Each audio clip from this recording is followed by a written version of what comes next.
And welcome to the Security Guy and CIA Spy Pod broadcast. I am Robert Siciliano, and this is Peter Warmka from Orlando, enjoying probably cooler weather than what you got up in Boston right now. Yeah, that's a change, huh? Yeah, it is.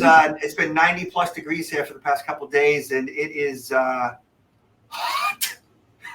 Well, hopefully it's going to be very temporary. Hopefully. Yeah, we should be good. Peter, good news. Yes, check this out. Right? Look at this. Hold on. Where is it? Wait a minute. How did I lose it? Hold on. Oh, here it is.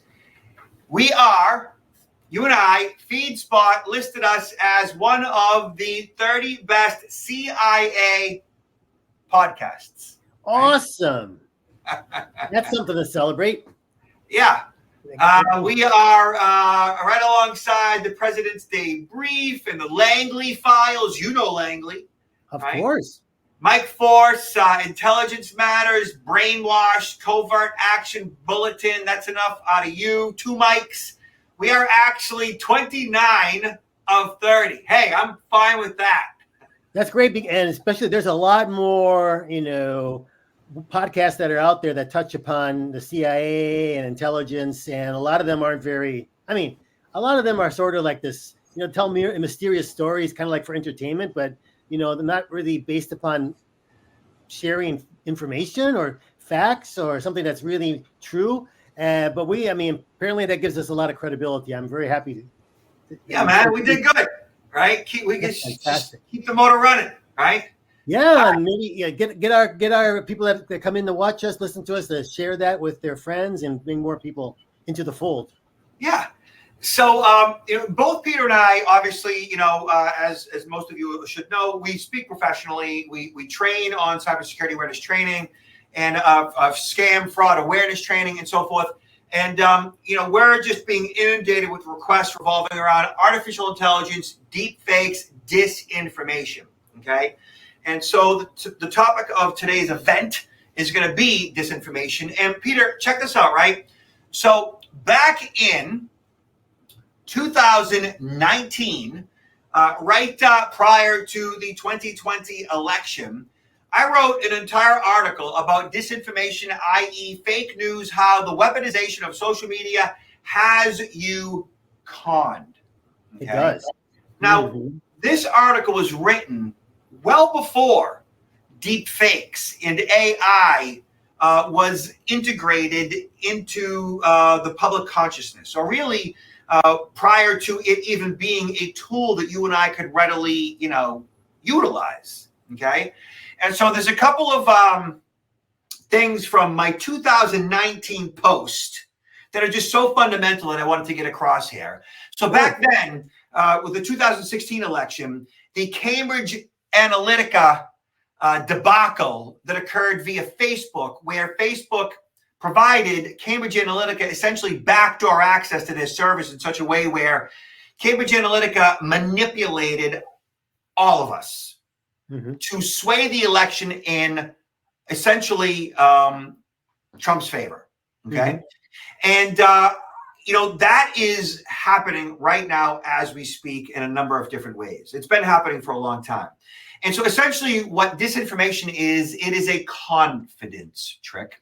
Fundamentally, disinformation is a confidence trick or scam. The motivation of a con man or a group is to influence their mark enough to gain the confidence of the victim. The con man wants to be trusted. Once the con man has the trust of their target, it's like taking candy from a baby. So disinformation is about, dividing and conquering. So hear me out, okay? The desired outcome of disinformation by its author is to divide and conquer or rule the persons who are being manipulated. The Oxford definition of divide and conquer is the policy of maintaining control over one's subordinates or subjects by encouraging dissent between them. So right down the middle. In other words, from the perspective and motivation of the con man, don't trust them, trust me. Only I can solve your problems. We hear that over and over and over and over again these days from certain politicians. Okay. Mm-hmm. So that divide and conquer, don't trust them, trust me, is being played out every single day in our current political climate. And I wrote this back in 2019, and it's more true today than it's ever been. And Absolutely. I don't know this, Peter. Disinformation, i.e., dezinformatsiya, Mm-hmm. is fundamentally lying. It is the word was born in Russia, dezinformatsiya. Joseph Stalin coined the term in 1923, derived from the title of the KGB Black Propaganda Special Disinformation Office. They had a disinformation office, a department. Disinformation was formally defined in the Great Soviet Encyclopedia in 1952 as false information with the intention to deceive public opinion. Mm-hmm. Yeah, it was, and it's been running hard. I mean, that was back in the times of the Soviet Union, but when the Soviet Union broke up, Russia has maintained that same program. It's been very, very aggressive. Even to this day, of active measure. They call it active measures as well, right? I think I mentioned and actually I have a copy here. There's a really good book for anybody that's interested in the topic. Sorry about that. Here's the book. I wrote it, and I read it. I didn't write it. I read it. It's by Thomas Rid, and it goes into considerable detail of that program, first established by the Soviet Republic, the Soviet Union, and then maintained by the KGB after the breakup of the Soviet Union. Nice job, Peter. When did you put that together? No, I didn't. No, what? I didn't put this together. I didn't write this. This is. I'm sorry. So now, where can people get that? Well, no, they can order it on Amazon, but this is like one of the best books I found that talks specifically about that program that Russia had, and it goes up pretty much until the elections of 2016. That's where the book kind of like tapers off the information, but there's been a lot of things that have happened since 2016 as well, including there's some things right now that are going on and are coming out. A lot of these programs, are going on without us really being aware that they're going on or who's behind them. But there's some that can be directly linked to state actors, especially Russia is probably the predominant state actor, but there's also China's very involved, Iran's very involved, Israel. Israel right now with the whole, conflict in Gaza, they're involved in these sorts of things. So it's going on around us, but we need to understand what it might look like, what is it trying to do to us, and how can we potentially, identify that it's going on and what we can do about it. The biggest problem here is the fact that, Peter, we've discussed this before. So, my philosophy, my observation, my perspective is that human beings, by default, when we come out of our mama, we trust by our nature. Okay. And if you trust by nature, if you naturally trust, if you want to and need to, and by default trust others, that means that you pretty much give pretty much everyone in every situation you're in the benefit of the doubt. That you're pretty much going to trust first. And if things are sour and things don't feel right, then you're like, well, maybe not. But you still give the benefit of the doubt, and that's a huge problem. So whatever go ahead.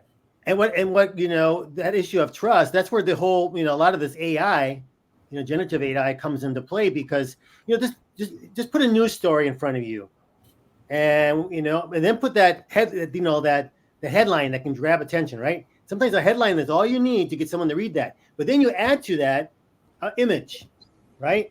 And you add to that a video, and people are more likely to see that and actually engage with it, because today, everything's about images and video, and as we know, those can be deepfaked, and so it's very easy, to leverage that trust, because people believe automatically, oh, that's got to be true. I see it.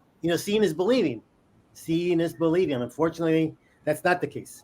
Yeah, we have grown accustomed to consuming the printed word, to consuming audio, to consuming video throughout our entire lives, and we've come to trust all these mediums as they are legit.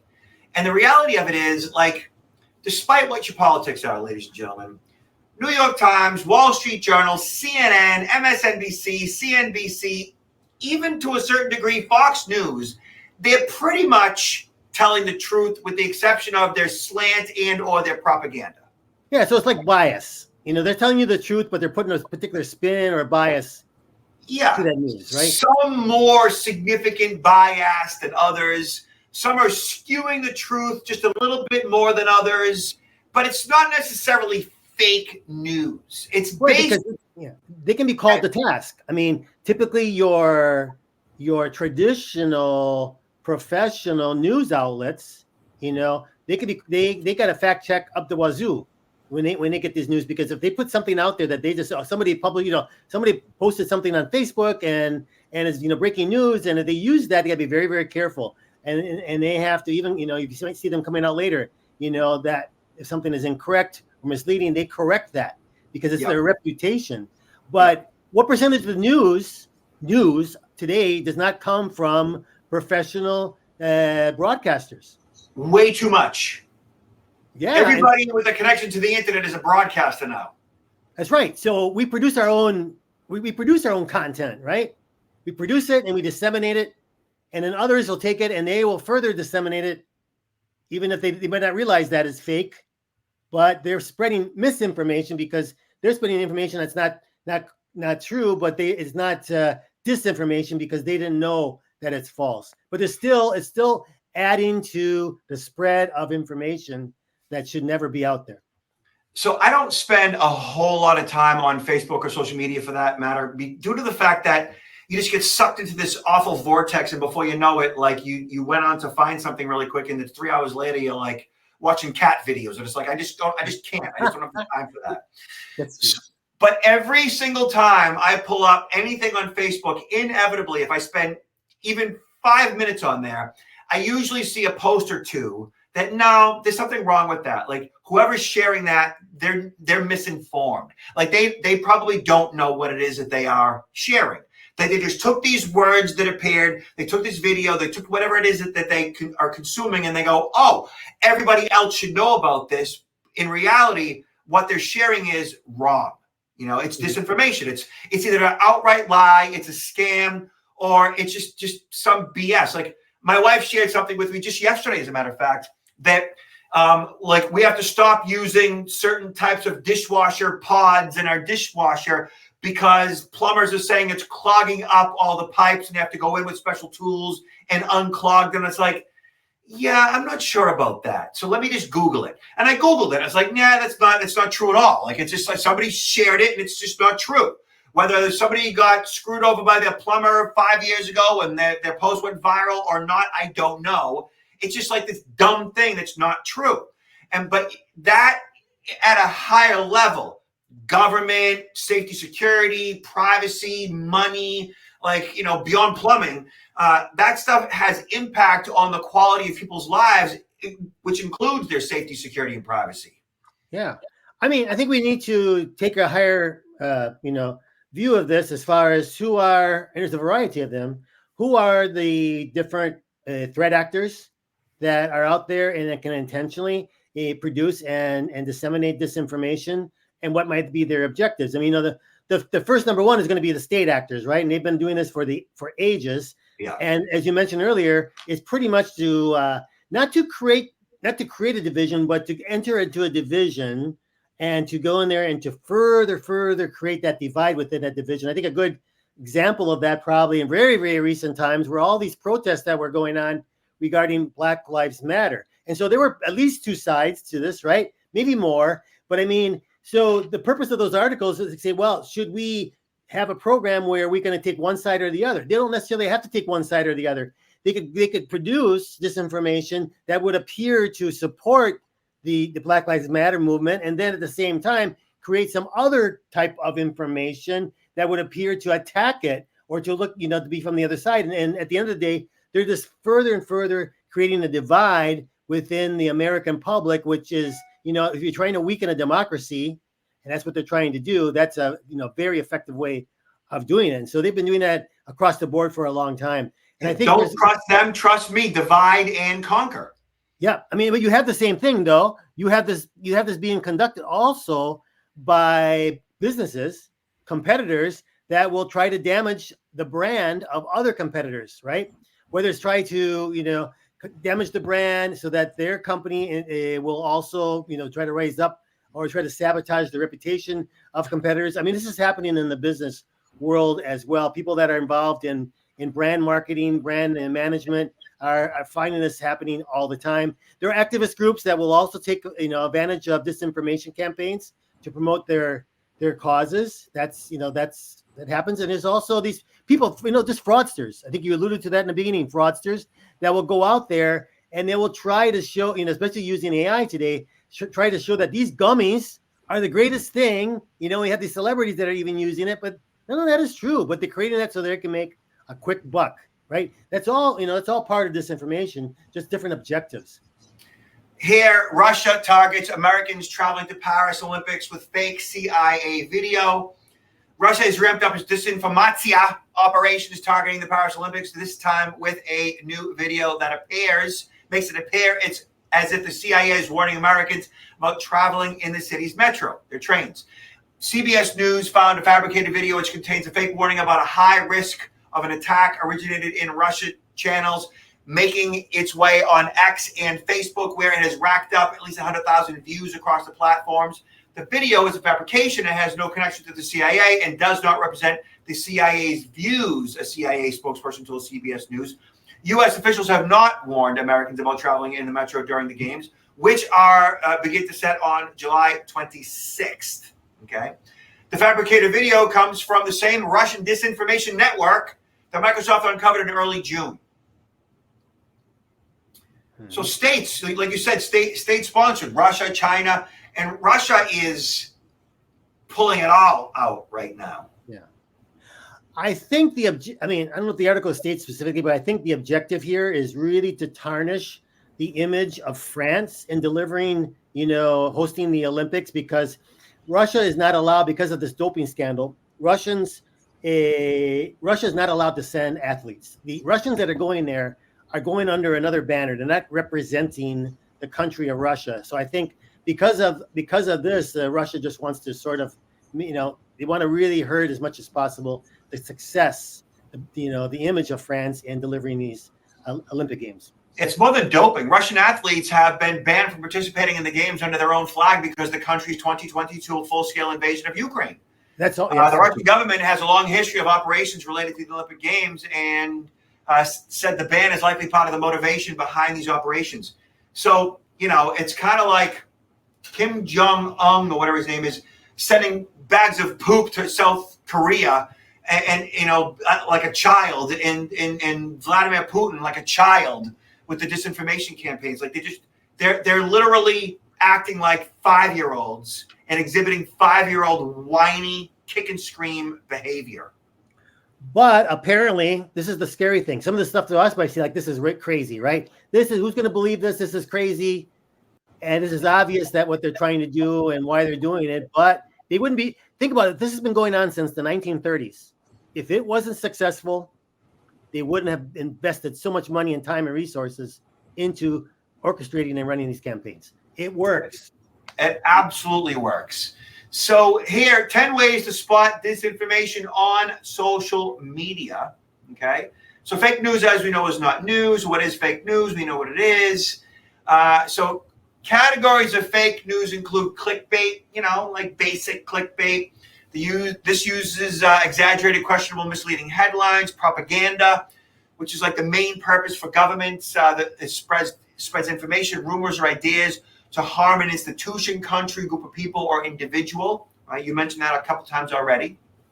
Typically for political gain. Imposter content. This impersonates general news sites to contain made-up stories to deceive readers. Right, yep. Just like what Russia's doing in regards to posing as the CIA.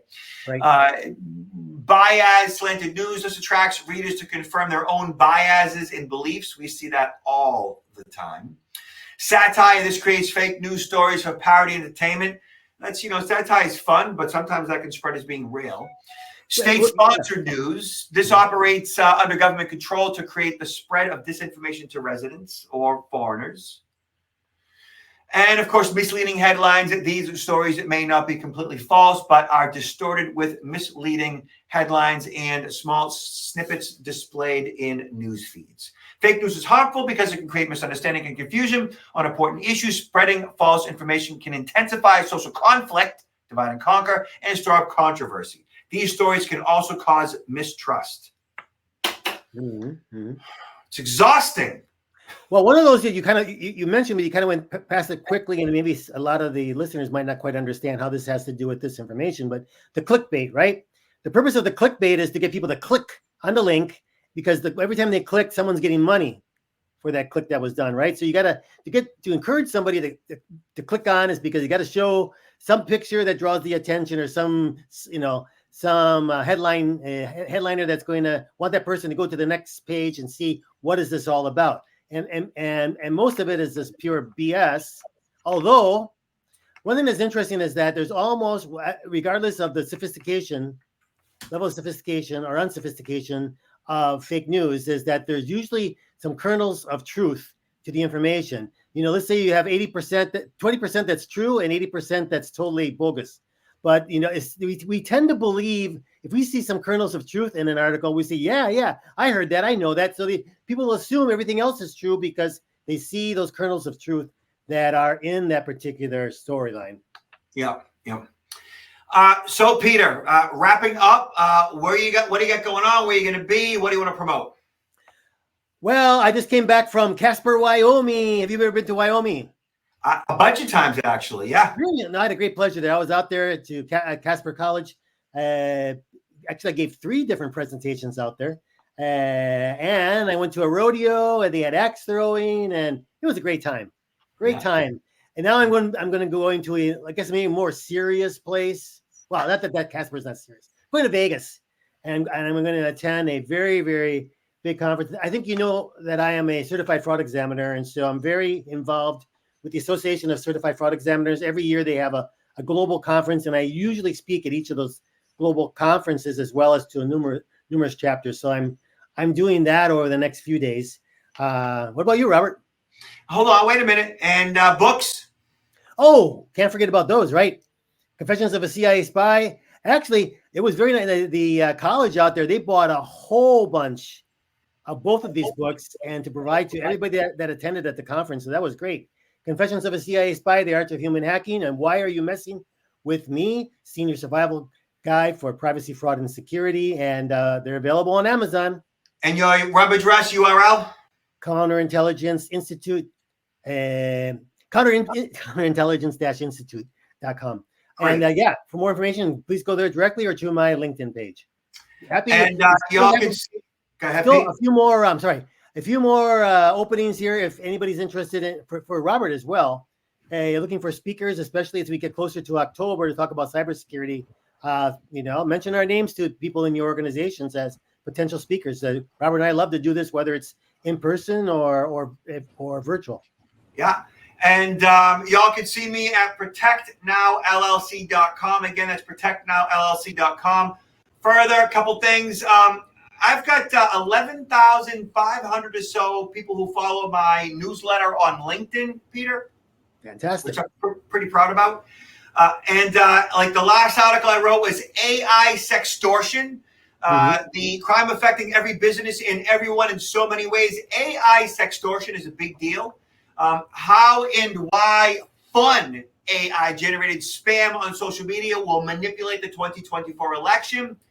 And a fun title, Artificial Intelligence and Organized Crime Sitting in a Tree, KISSING. So I'm writing a lot about AI and fraud and scams these days. Check out CSI Cyber Social Identity newsletter on my LinkedIn. Just connect with me and it's easy to find. And like my mom used to say to me as a kid, believe nothing of what you hear and half of what you see. These days, man, believe nothing of what you hear and nothing of what you see. You gotta be careful out there. Peter, last words. Last words, be careful what you trust. Yeah, that's it, buddy. Awesome, man. Y'all, thank you so much. You be cool out there. Stay cool. Be good, behave, be careful. Talk to you soon.